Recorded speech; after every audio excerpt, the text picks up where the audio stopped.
It's doing this new voice thingy. Okay, let me hide this guy. So welcome everybody. I am Barbara Pickering, and I'll introduce myself in a second. And I am going to give an overview of how an application like Oasis Live works. And this is kind of a technical overview, definitely unlike an academic track. So people who have taken your math classes and physics and computer science some of these concepts will be familiar to you. And for people who haven't taken those particular classes, I'll explain things at a pretty high level. So first, I want to kind of advertise some working deep dive sessions that are coming up. Next Monday, the 24th, this is a live thing you're going to have to attend if you want to participate. So Lisa and Terrence will be hosting a live Oasis party, an Oasis Live party. And if we encounter issues, then we will talk about what is going on with the problems and talk about and actually potentially log some bugs like you would if you worked at HP or if you worked at a company that was building an app like this, or any software company, basically, even game developers. I'm sure they do the same thing. Then on next week, the following week, there will be 3 sessions in a row. One is a deep dive with the designers of Oasis Live and Omen Gaming Hub, Deborani and Xenon. And then I'll be doing a deep dive on product management, and Jarrett will do one on development and QA, and actually will demonstrate coding a feature in Oasis Live that will actually publish to the application and release at a later date. So who am I and what are my qualifications? So I'm Barbara Pickering, and I've been working in the high-tech industry for several years. These are my favorite games, games I'm currently playing. I grew up in New York. I did not major in STEM. I didn't major in computer science. I majored in American Studies, which is a typical liberal arts general program. But I did end up in high tech, doing software contract work for Microsoft and other companies, Sony and HP. And then now I live in the San Francisco Bay Area in Silicon Valley. And my specialty at HP has been bringing in new technologies on the software side. And I've also worked as an innovation scout, meeting with lots of different startups and learning about all their different technologies and seeing what we might want to incorporate into HP's computers and printers. And I was on the team that launched Omen Gaming PCs. It's a brand of gaming computers. So that's me. So if we think about how does an app like Oasis Live actually work? Oasis Live is, we kind of call it internally Zoom for gaming. It's kind of like Zoom in that the interface is pretty simple, but it's powerful in the sense that we've optimized it for game streaming for 30 and 60 frames per second with low latency, and designed it with gamers in mind. But any communications app like Google Hangouts, Discord, any of those apps, Skype, there's a lot of similarities in how they all work. And I'm just going to go over in a general sense how these kinds of apps function. So I'm going to get kind of techie. I'm going to get deep into some of the science behind all of this. So get ready. But like I said, I'm not a computer scientist. I'm not a physicist. So check with your teachers on any details, and I could possibly get things wrong. So I'm going to start with a definition. I'm just going to use the word algorithm throughout the presentation, and I thought I should define it. It's basically just a set of rules or processes, and it's like a list of instructions, and is typically used in hardware or software based routines, as you can see from this definition here. The origin of the word is kind of a combination of arithmos from Greek number and al-Khwarizmi, Arabic, the father of algebra, the guy who invented algebra. So it's algorithm.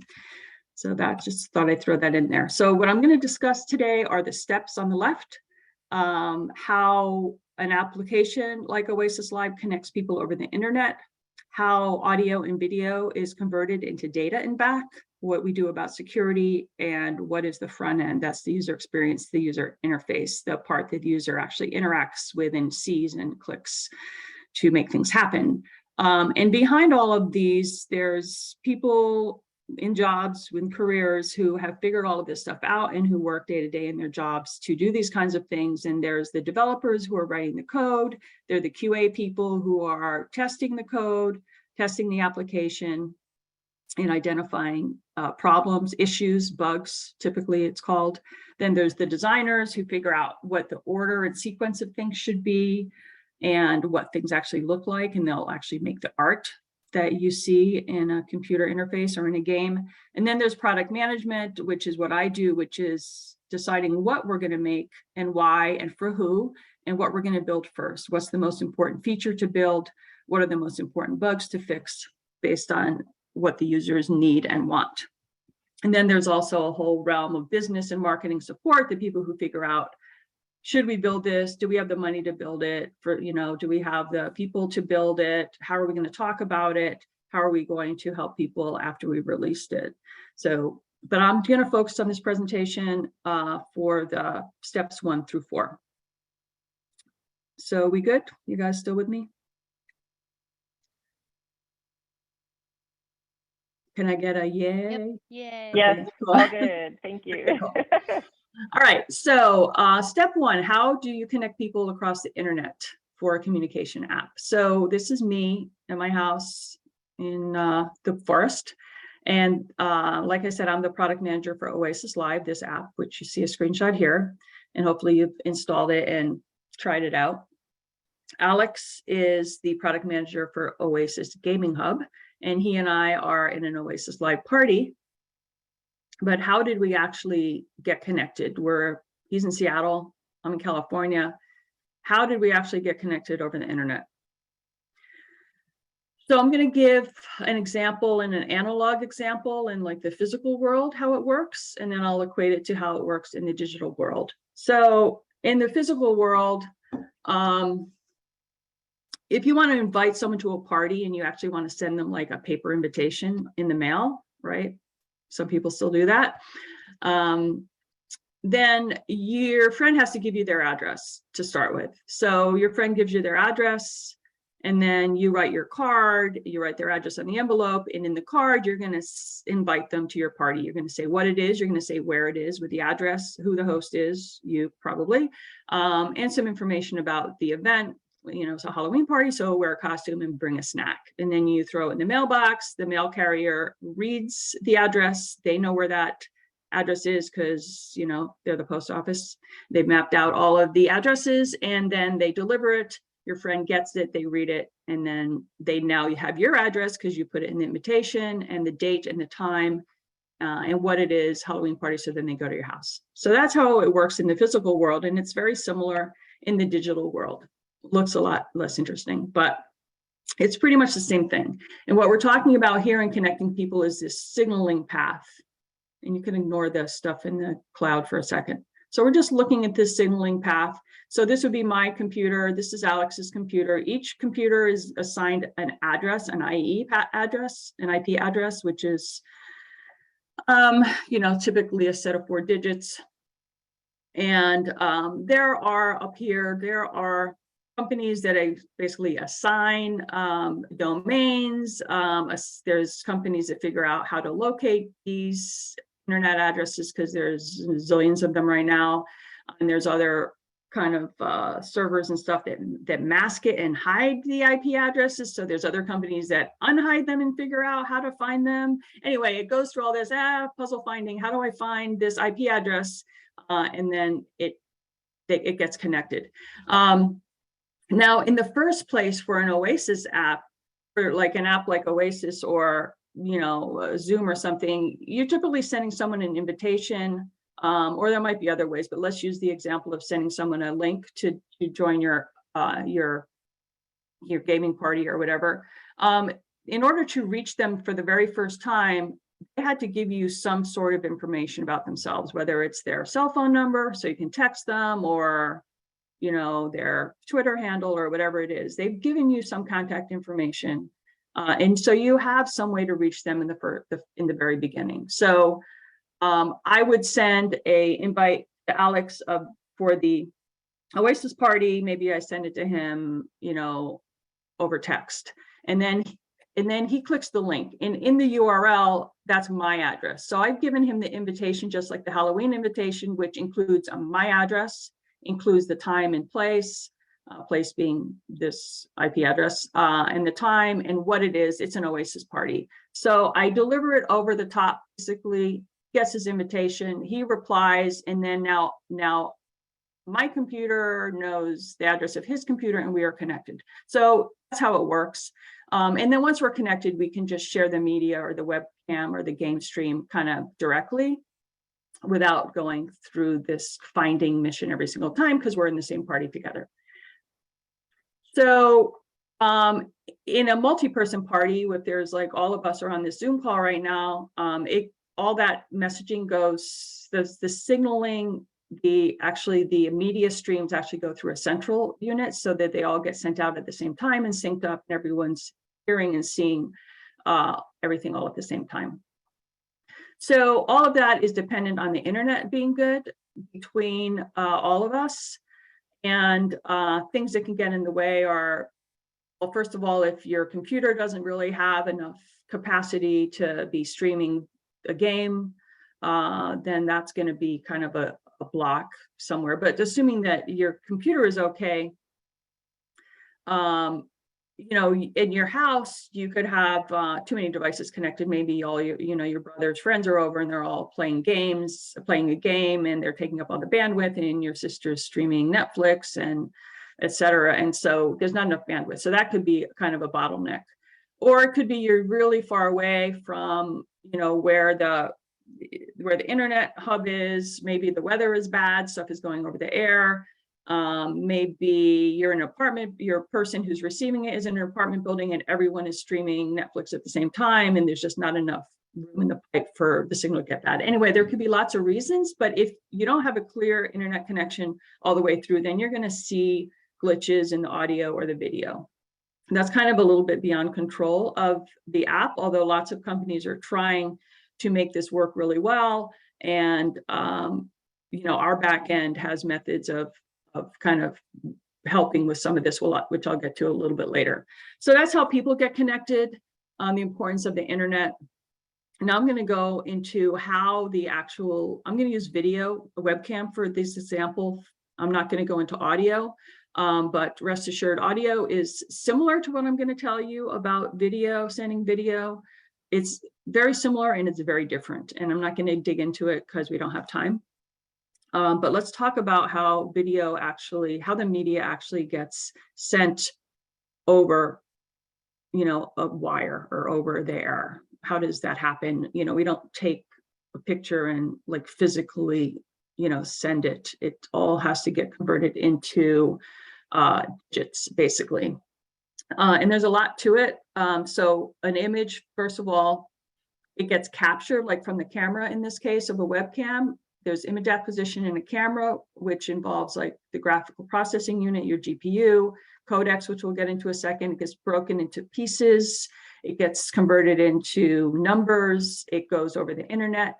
It's broken into pieces over the internet and routed, hopefully efficiently. Then it gets reassembled at the other end, gets rendered. Rendered means basically to recreate. It gets reconstructed, back together or rendered back on the viewer's PC through GPUs again and codecs in your display. So how does that all work? We're just going to talk about video. We're just going to use the example of video. Like, it's not actually magic the way that you see, like I see Alex in my Oasis party. There's actually a lot of science and math behind it. So let's talk about that. So we're going to talk about getting an image. So the digital acquisition, that is the camera. How does the camera actually get your picture?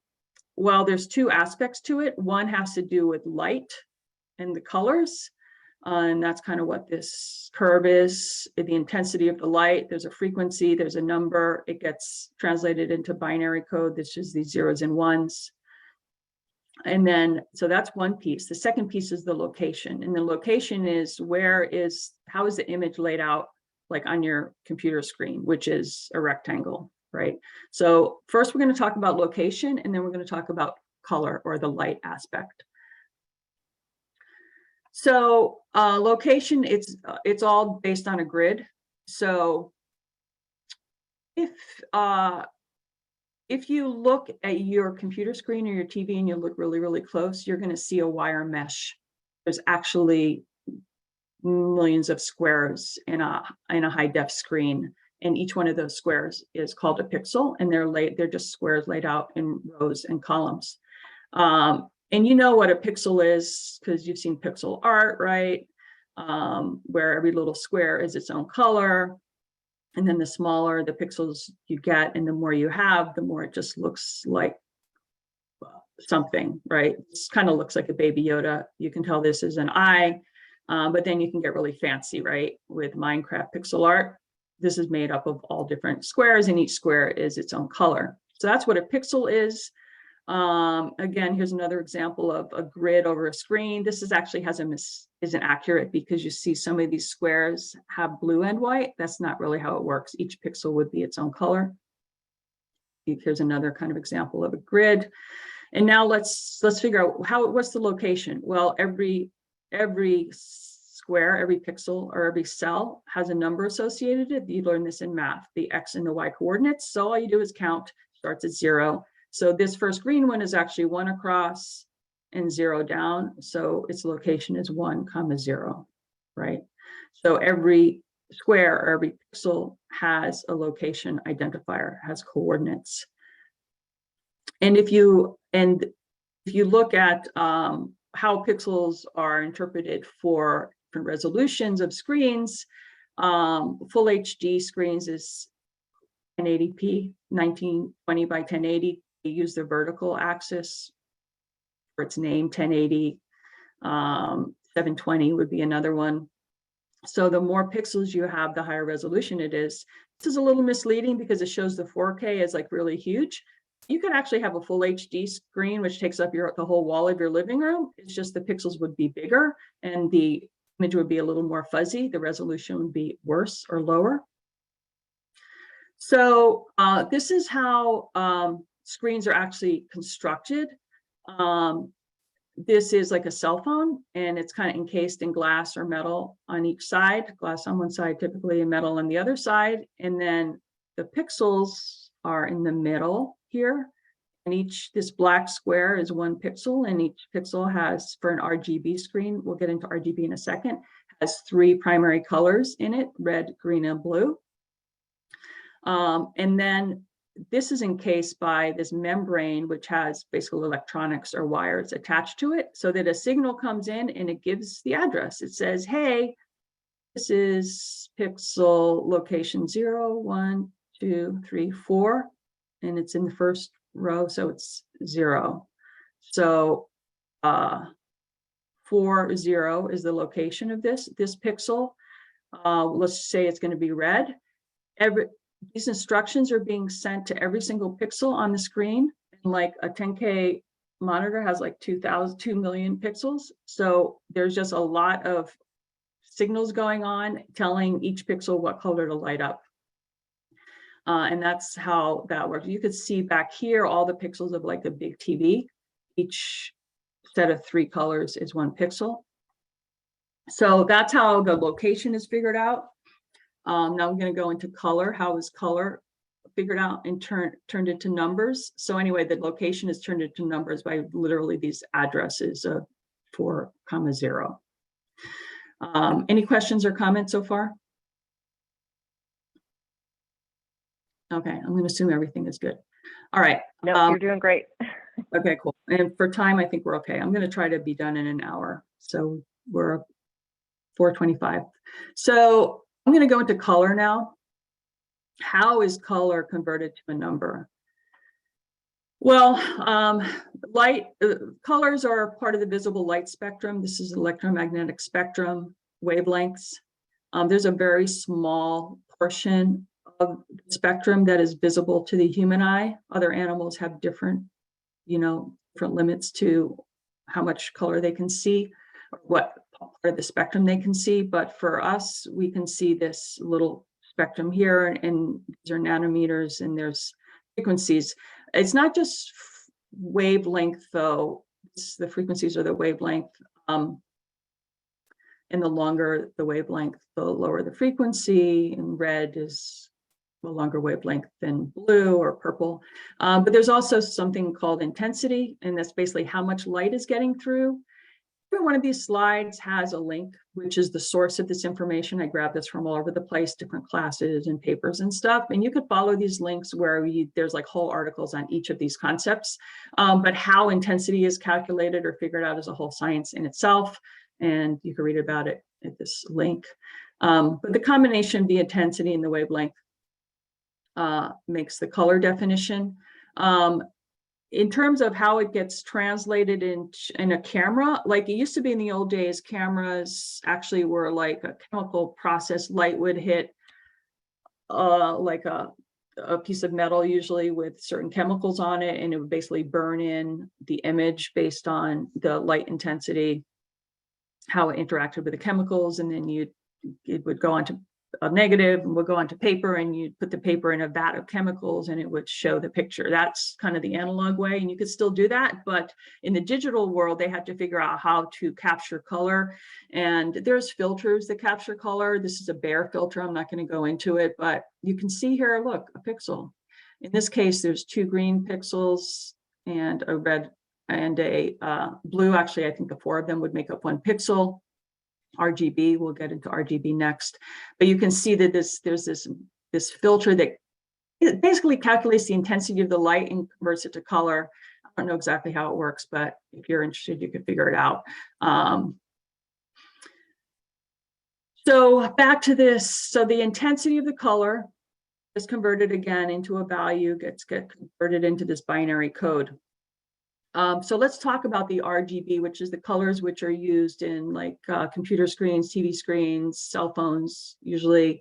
And RGB literally stands for red, green, blue.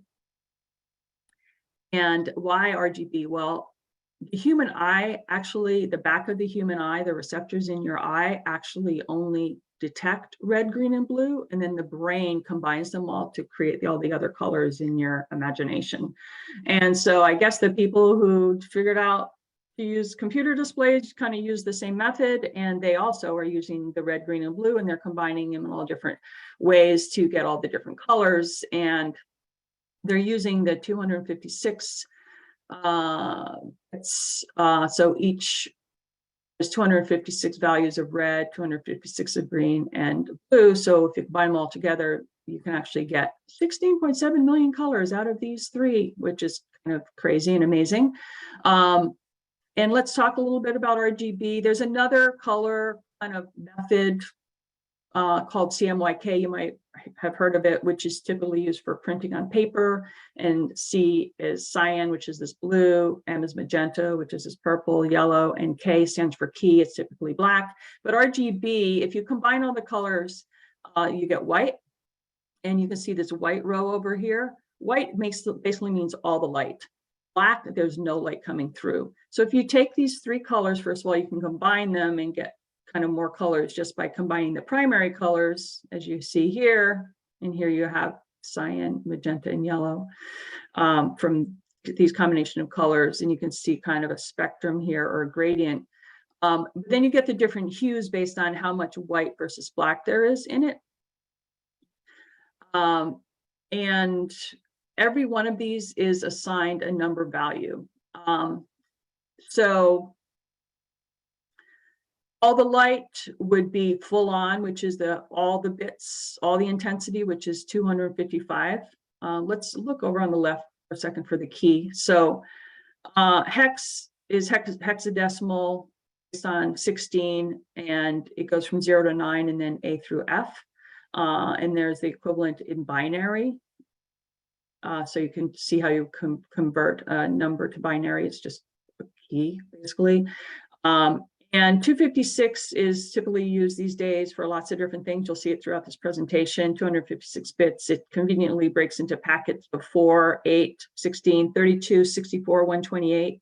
You've heard all those bits in different contexts. And there's 256 of them. In the case of the colors, it starts as 0 and it goes to 255. So all the color would be white. None of the color is black. So red is all the red, 0 green, 0 blue, green is, or lime is 0 red, all the green, 0 blue. And like we jump down to like gray is half.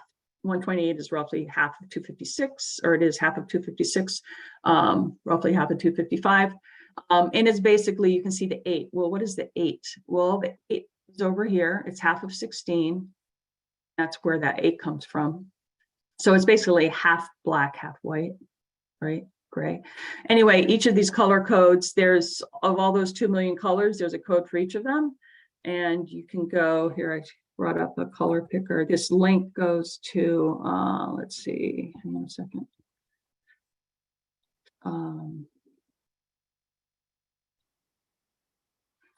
That link goes to this color picker thing, where you can just click on it and it tells you the value, hex value, and it tells you the combination of red, green, and blue. And there's just tables of them. So if you're doing computer programming and you want to put in a color, you just go to a table and it tells you. Somebody figured it out. Somebody in color science who decided to do color science for their career ended up figuring all that out for you and documenting it for you, so you don't have to figure it out. But anyway, colors get converted into numbers this way. And the hex for white is all Fs, right? And you see the different hex combinations here. And why is that interesting or important, or why am I even talking about it? Well, for code, basically, both for being able to convert color into digits, it gets put into code, which gets, all this information gets bundled together and sent over the wires and over the internet through the airwaves and what have you. Here's a sample of how you see the RGB talked about in terms of the RGB values. Here you see it in hex. And I don't know why there's a 0 times 0, 0 in front of these. Maybe Jarrett knows, but I don't know. You can ask your computer science teacher. But anyway, you see how it can get, you can use different kind of color definitions. There's a constant you can assign as well, or there's tables of these, something like that. I don't know. But here's colors in Oasis Live. This is the start and invite friends button in the homepage of Oasis. And you can see this is a gradient, right? It goes to kind of fuchsia or pink all the way to kind of orangey. And so here's the color gradients. You can see here is the hex, right? These colors. So if we look this up, we would find that these are these colors. And then you see here's a string for the text. Anyway, so it's, that's basically how it works. That's how the color gets converted to numbers. So any questions or comments about color? Okay. Now that's a whole lot of data, because if you think about it, if we're doing a 60 frames per second, that means like a screen, a 1080p screen has 2 million pixels. Every single pixel gets assigned a location, like a 0 and a 1, like a 4.-1, and a hex or something identifier for the color. 2 million of those are laid out 60 times a second. It's just a ton of data that has to get pushed through through the internet. And so there are different ways of handling all that data to make it so that it gets fast enough so you can see this video, right, in 30 frames per second or 60 frames per second, 30 or 60 frames per second. And we're just going to talk about video right now. But anyway, there's codecs, which I'll talk about what codecs are, that do compression and help break it into pieces and send it over so that it can be manageable. So a codec stands for either compress or decompress, or some people say encode and decode. Basically what it does is, anyway, they're saying here that without a codec, it's hard to stream that much information. A 1080p file would be 7 gigs a minute of data. That's a real lot. And so codecs compress. There's a couple types of compression. It can take every single pixel. And I don't know how image compression works actually, but the interframe compression is for video in particular. And what it does is it'll figure out which pieces are moving, and it's only going to send the data for the pieces that are moving. So if you're in a game and there's a fight going on, but there's, you're on a battlefield and there's a blue sky. Through the whole fight, the blue sky never changes. So the codec is going to figure out, hey, that blue sky is never changing, so I'm not going to send this blue data every 30 times or 60 times a second. I'm going to send it fewer times, and I'm going to check in every once in a while to see if it's changed, and I'm going to predict to see if I think it's going to change. Whereas if you're in the battle and you're the sword is changing all the time, and that data gets sent all the time. But the sword is in the character, the avatar, are only a small portion, so the rest of the screen doesn't get sent. So that's what an example of how interframe compression works for videos. And then there's this whole like math behind predicting and waiting, and I'm not going to get into this because I don't understand it, but there's all this going on behind the scenes. Codecs is, again, a whole nother career path. You can go work for a company that just does codecs and figures out how to do all this to make things more efficient. And why does this get really important? Well, you want to have a clear image when you're gaming, right? So there's different codecs. In Oasis Live, we use H.264, which is a pretty standard one. You can see some of the other codecs or older codecs. MPEG-2 is here, MPEG-4, H.264 is here, and there's even more advanced ones that are starting to be used in the market, and that we're migrating to over time. But you should care about codecs, or just like as a game you care about GPU, you want to have the best NVIDIA GPU, right? Well, codecs also help in making things like ray tracing possible, right? So you can have a really cool image as opposed to kind of a washed out image. So the more advanced codecs are, the more advanced GPUs are, and all these algorithms, the better your gaming experience is going to be. Or in the case of Oasis Live or Zoom, the better your streaming experience is going to be. So we just talked about this part. There's a little more to sending data, and it has to do with this part about what happens up here. So I'm going to talk about that real quick. Comments, questions? We good? Okay. Okay, thanks. So there's another whole area of technology with network management, and there's a thing called packets. You could go work for a company in Silicon Valley that all they do is packets management. And basically they're breaking up all that data into lots of different pieces. And sometimes they get mixed up. So you have to, like, along with the packet, you're sending some information, some header information. Let's see. Basically, it breaks everything up, and then it reassembles it in the right way at the end. There's some terms. There's a header and a payload. The header is basically information about, like, the order that things, the timestamp, when it was sent, what's the position or what's the sequence, so that there's a key at the end. The trailer, the footer tells is the instructions on how to reassemble it. Sometimes a packet might get lost in transit because it went like some other way and it got stuck in a traffic jam. It didn't arrive in time. Typically, duplicates of packets are sent out, and so it'll just wait for the other one to arrive. But if one was slow or if one didn't arrive, you're going to see glitches in your video or your audio. There's going to be your net stream is going to, your Netflix stream is going to hang for a minute. And then when it comes back, the audio goes really fast, to catch up to the video. What's happening is audio and video is getting sent sometimes separately. They all have to reassemble and get resynced at the end. And And sometimes there's bottlenecks, and so that's why you'll see some glitches, but they break it into pieces to allow all that data to be sent so fast. Without it, it wouldn't work. When you're sending a webcam, let's summarize when you're sending like a webcam image over something like Zoom or Oasis Live, you started with the camera acquires the image through measuring the intensity of the light and, logging the location of each pixel.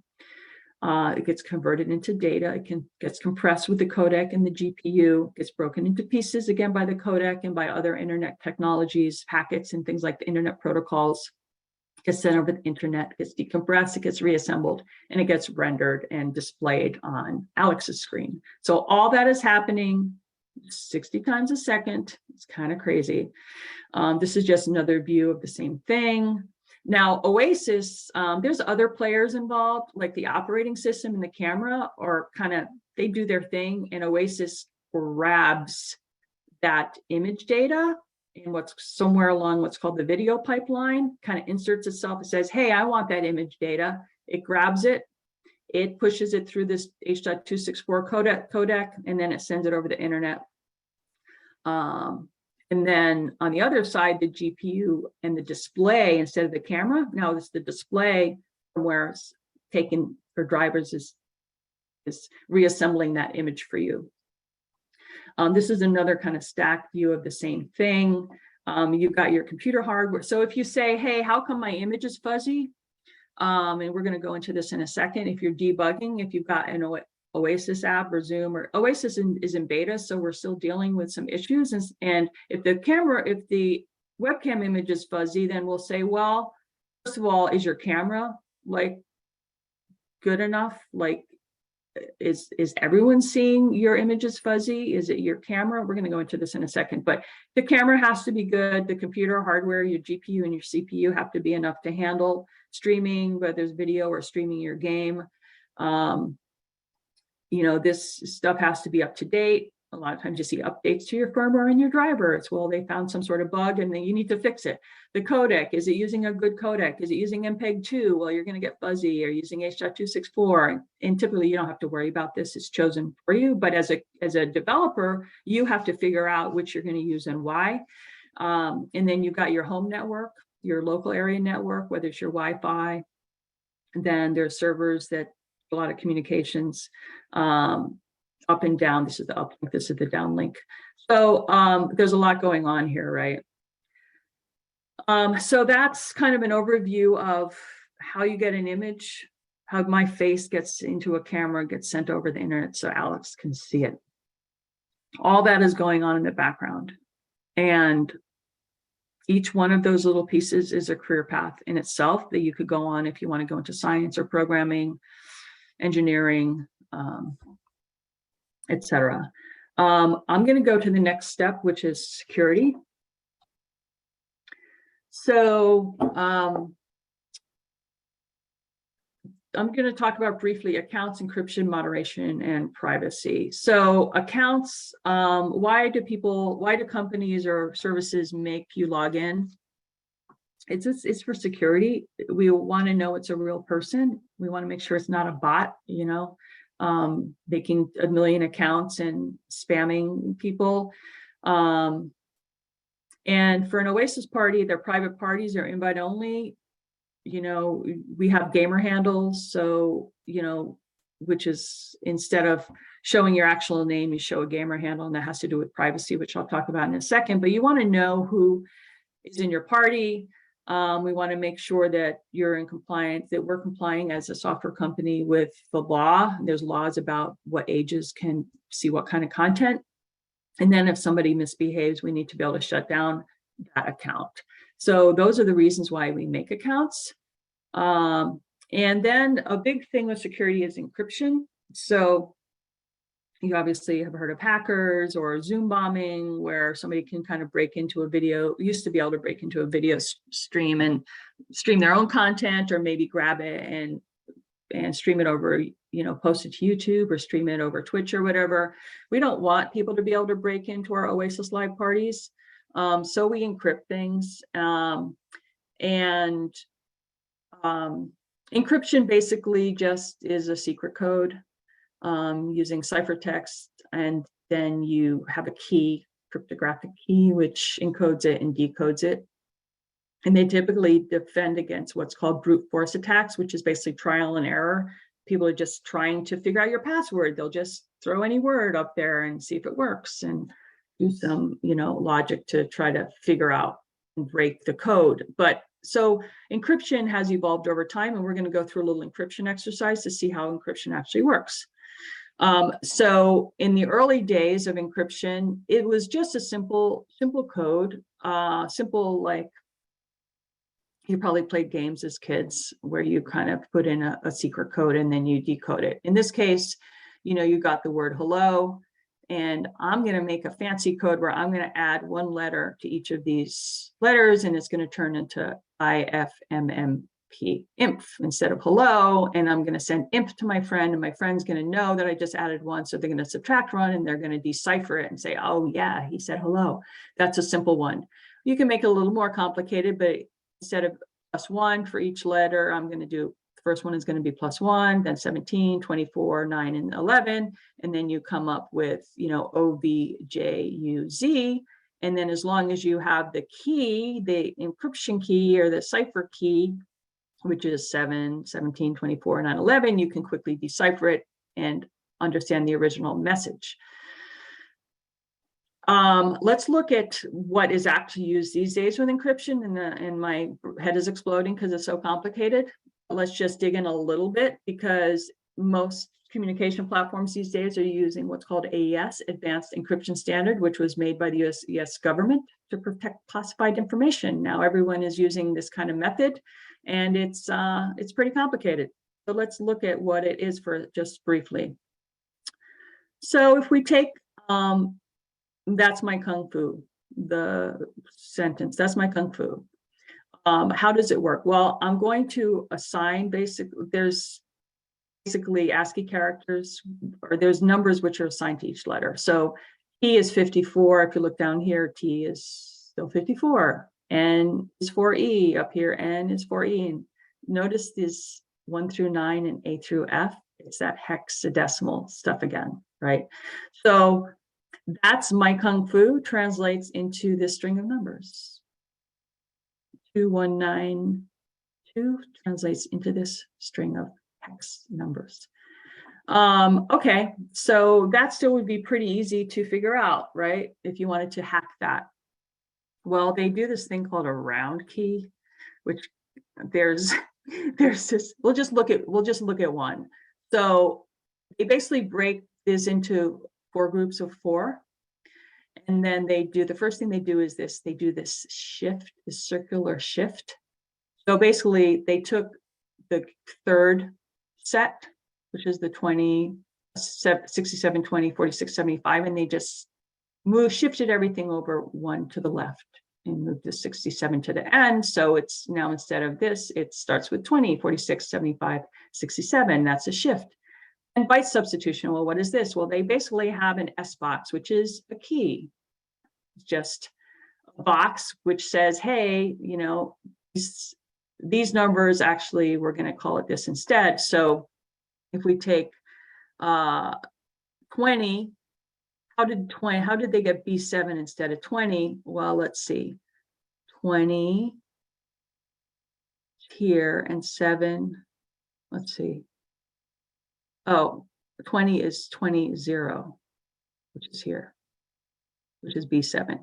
So anyway, that's what an SBox lookup table is. So they substitute an SBox lookup table, and then they add a round constant, which I don't even really get that, but I put links to articles where you can figure out what the heck a round constant is, which it just looks the same, except instead of B7, it's B6 because it's just 1. But anyway, you can figure that out. So that's 1 round. There's 10 rounds of these, and it gets kind of really crazy. You can look here. This whole example is in one of these links, and then the second link explains what round keys are, what these S boxes are, what round constants are. So it goes through this 10 times, and it's pretty much impossible to hack. So that's what we do, basically encoding like a video stream. Every bits, all the bits that go out go through an encryption and then get de-encrypted. So that has to be done really fast too. So that's encryption. So the next thing was security. So let's just sit on that for a second. That was kind of complicated. My brain is exploding before we go to the next one. Any comments or questions? Did any of you know how AES encryption worked? Jared, did you know all that already? Jared? Is Jared even still here? Yes, I am. I'm sorry, I had to unmute myself, but yeah. Yeah. Okay, that was all. This was all new for me. I just did a little research. So yeah, there's a lot of stuff. So as a computer scientist, as an architect, as someone specializing in security, you would get all into this as a career path. Okay, deep breath. Let's move on. Thanks, Jarrett, for just letting me know someone's listening. All right. So the next thing with security is moderation. So basically, we have certain rules with like Oasis Live. You're not allowed to send certain types of content, and we want to make sure that you're not sending a certain amount of a certain type of content. So how does that work? First, we export frames. We run images through an AI filter. I'm going to explain what that is. Then we run flagged images through human people moderators, and then if we determine, if the human moderator determine yes, the rule was broken, then we can, stop the stream. We can suspend someone's account. You've seen moderation filters and like Twitch for the text chat. If a curse goes through, it gets immediately removed. So I'm going to explain a little bit about how image moderation works. So first we export frames. So every video, like I said, is really just a bunch of frames, like 30 frames per second, or every image is just one frame. So here's a horse running broken into a video of a horse running broken into how many, 15 frames. So we export the frames and then we send them through an AI filter. What is an AI filter? AI stands for artificial intelligence, and it's really a computer learning how to do things. And in the case of image moderation, it's really a subset of AI, which is called computer vision, which is really pattern recognition is what it is. So how do they recognize the patterns? They'll run millions of images through a program that detects patterns. It identifies the patterns. It does tests and predictions. I'm going to show you this in a second. And the more images that you run through, the better it gets. And then once you have your AI model built after you train it, then you can run images through it and test the image. So what does all that mean? So if I'm going to train an AI computer model to recognize a horse, I'm just going to pump millions of images of horses through my model and the training model. And probably I'm not a computer vision person. I don't really exactly know how this works, but I'm guessing a little bit here that it gets converted to data. It's like we went through with converting things to pixels, right? And assigning numbers and colors. It all gets converted to data. So all those pictures of horses get converted to pixels, get converted to data, and patterns get noted. And before I go into that, so basically, you can start to see some patterns with the shapes, right? They all kind of have a similar shape, right? The way the neck curves and the nose is long, right? And then they do something addition to that, which is prediction.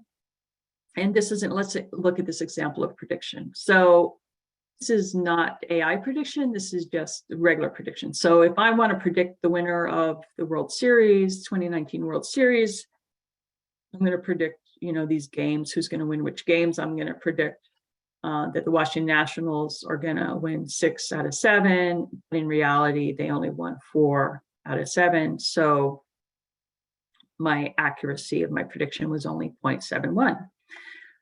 So if we do the same thing, I'm going to predict I'm going to see how good my model is. I'm going to predict that if I put in 7 images of a horse, I'm going to be right 6 out of 7 of the times. Then I test my model throwing a chair in there. Well, actually, my model isn't done yet, because my model thought this was a horse and it thought this was a horse.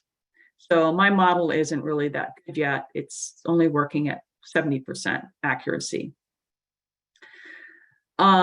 So anyway, once I've trained my model, say I've trained it to be 90% accurate, I'm going to throw a new image of a horse in there. I've already trained my model. I've put millions of images in. I've mapped them all. I've identified patterns. And now I'm going to throw a new image of a horse, and I want to see if my computer vision AI filter knows that this is a horse. So I throw it in there, and then basically the computer vision AI is going to compare it. It's going to go, does it look like one of these? And these could be flipped. And it's, yeah, this looks, I'm pretty sure it's a horse, right? It looks like a horse. It doesn't look like a chair. It looks like a horse. So I'm going to tag it as a horse. I'm going to say I'm 90% sure that it's a horse. And then I'm going to run it through a human moderator just to make sure. She looks at it. She's like, yep, that's a horse. Okay, good. So, in this case, before I go to the next screen, the bottom line here. So say in Oasis Live, we had a rule that you're not allowed to stream images of horses, right? So if our AI filter identifies a horse, we think it's a horse, but we don't want to cancel your account in case you're only like streaming a chair. We want to make sure it's really a horse. So it'll flag, we say, oh, we see a horse. We run it through our human moderator. She says, yep, that's definitely a horse. Horses are not allowed on Oasis Live. We are booting you, right? So you could use your imagination, what would really be outlawed, and what we would say, nope, sorry, can't use our service if you're going to stream images of horses, not allowed. So that's how the moderation works for computer vision on a program like Oasis. There is one more thing about security I want to discuss, kind of shifting gears again. We've discussed moderation, we've discussed encryption, we discussed account.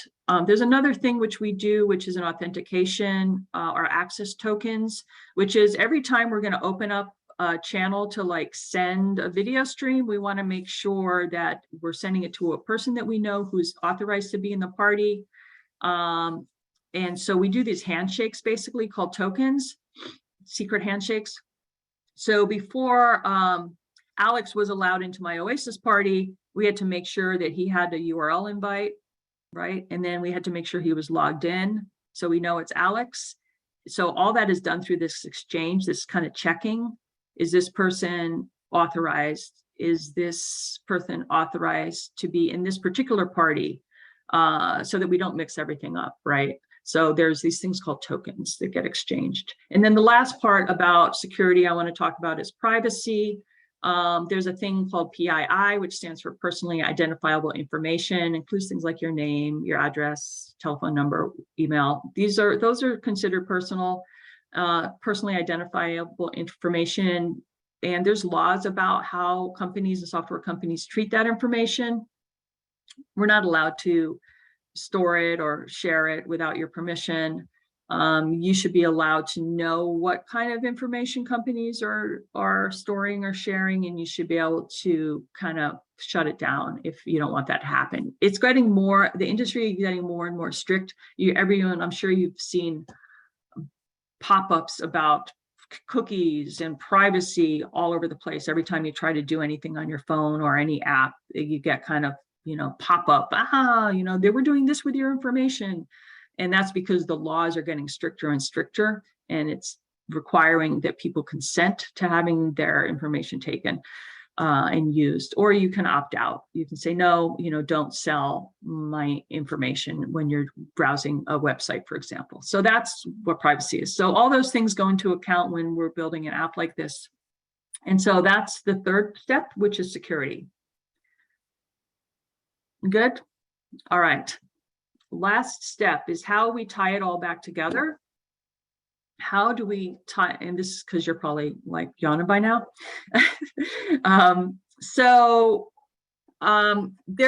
We do certain things. First of all, we figure out as we're building an app, we figure out what is the order of things that we want to do. Like if I invite Alex, first I'm gonna say start invite party, which is that button that you saw. And it generates the secure URL in the background, which we talked about.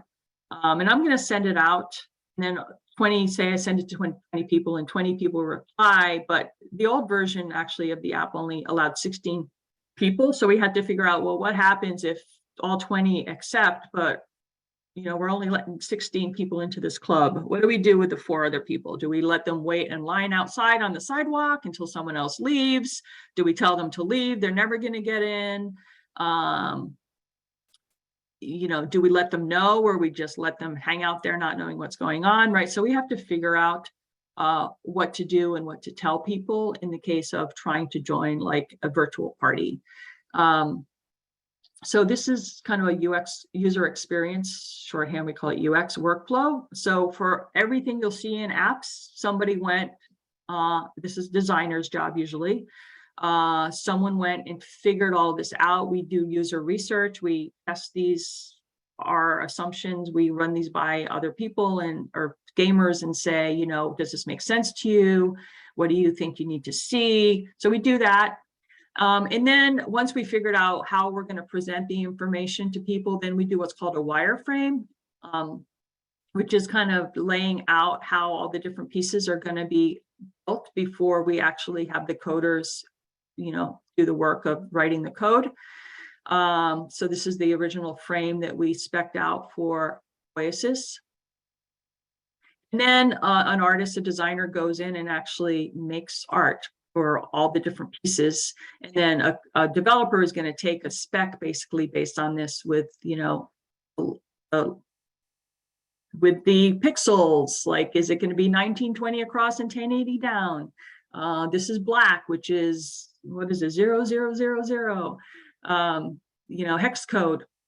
So a designer draws all these, and then it gets transferred into code and gets presented through numbers, gets presented to you and interpreted by the display through the codec and through the display firmware to interpret your black 000 and the location of the pixel to your screen so that it looks like a visual image.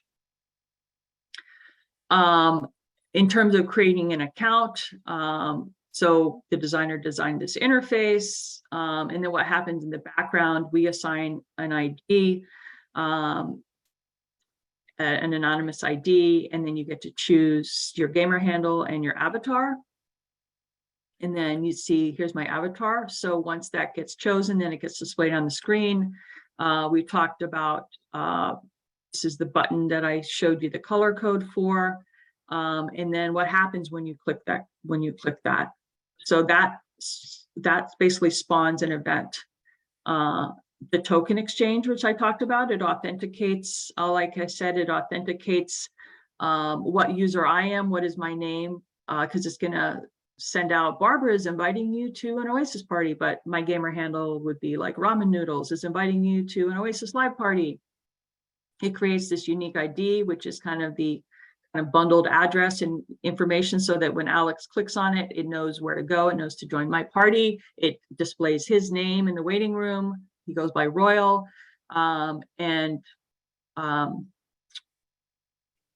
this is happening in the background, which I've described all this before. You click the invite URL, exchanges tokens to authenticate and give access. It opens the gateway, which allows the invite to go. It connects you to the right party, and then it will throw, say this said Linus into the waiting room. I say, oh yeah, I invited Linus, and I accept.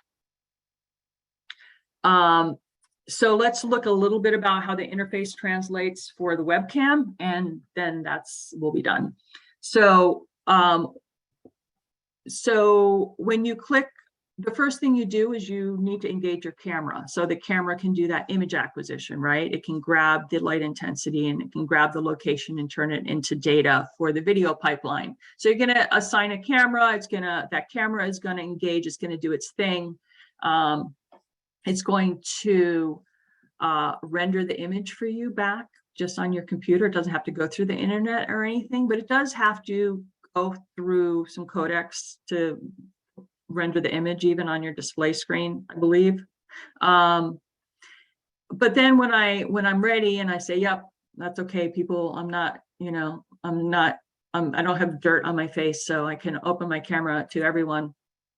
And what it does is again, it takes the image acquisition, goes through the codecs, it authenticates that I can display that I'm part of this party and I have permission to display my camera in this party. And it's this particular party, not some other party, sends over the network. And then on the downlink side, it does the same thing, which we talked about already. And then it displays like on Alex's screen here. So all this is happening in the background multiple times a second. And so if we want to debug something, we say, okay, my camera is fuzzy. How come my camera is fuzzy? Well, we're going to ask a bunch of questions. We want to know, like, is it only fuzzy to you or is it fuzzy to everybody? Because we want to try to figure out, maybe is the issue with your camera? Is the issue with your display? Maybe my image is only fuzzy to Alex, but it looks to everyone else. Well, then I come to find out Alex has an 8K monitor, and you know, I'm only outputting my camera at 720 and he's trying to render it on a really high res screen. Of course, it's going to be fuzzy, right? Is it maybe your internet? There's an internet problem, right? Where it looks good to everybody else. Everybody's got good cameras. Everybody's got the same displays, but it looks, Lisa, it looks fuzzy. Maybe there's something going on with her internet. So this is all part of debugging an issue and bug triage, trying to figure out what's wrong. Maybe there is a problem with the application. Maybe we did something wrong. Maybe, you know, there's a problem in the code, or we made some bad decisions. Maybe the codec is not good, etc. So this is how we would tie all that stuff we just described back together to figure out, is our app working as expected? If not, where along this entire long string of things did it break, so that we can figure out how to fix it. So just a summary again of what you've seen before. And that's it. So if you want to learn more about and kind of just do a live session with Oasis and see if there's any issues and log the bugs and try to just discuss about trying to give enough information so that when the developer gets it, Jarrett, for example, would have enough information to try to figure out where in the whole process things broke, so that he would have a chance to fix it. Deborani and Xenon again are going to describe that user experience workflow and creating the actual artistic designs. I will discuss how we decide what to build and when, and how to make some decisions. And yeah, that's it. Any questions or comments? All right. Barbara, there's so much information here. So thank you so much. Yeah. I think it's good. We'll have the Beyond the Game participants will be able to sort of chunk it and watch a section at a time and then talk about it. So thank you so much for going over all of this for us. Yeah, thanks so much. All right, hope to see you at one of the other events. Perfect. Thank you. All right, thanks everybody. Thanks. Bye. Thank you. Bye. Bye-bye.